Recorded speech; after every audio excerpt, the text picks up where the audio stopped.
In Romeine 10 vers 11 tot 13 hoor ons dat niemand wat in Jesus Christus glo teleurgestel sal word nie.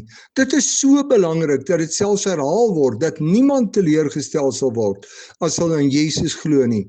Dit maak nie saak in watter volk jy behoort en wie jy is nie. Die goeie nuus van Jesus Christus is letterlik vir almal bedoel. Hy is die Here van almal. Hy seën almal wat hom aanroep. Elkeen wat die naam van Jesus Christus as die Here aanroep, sal gered word. Dit maak nie saak in watter volk jy behoort en wie jy is nie. As jy Jesus met jou lewe vertrou, sal jy gered word.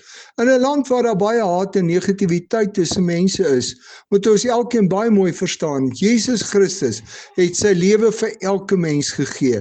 En hy wil hê dat elke mens gered moet word, ook hulle waarvan ons nie hou nie. Jesus Christus is die Here van almal.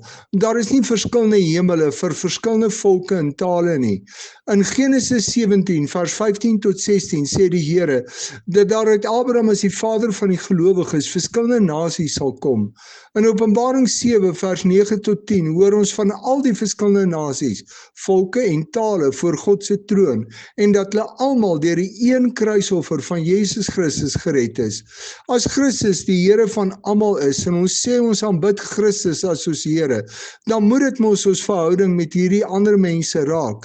Die mense wat anders as ons is, kan ons dalk baie uitdaag, maar uit elke volk is daar baie mense wat nie die Here ken nie. Die vraag is, wat doen ek om die goeie nuus van verlossing in Jesus Christus ook met hierdie ander mense te deel?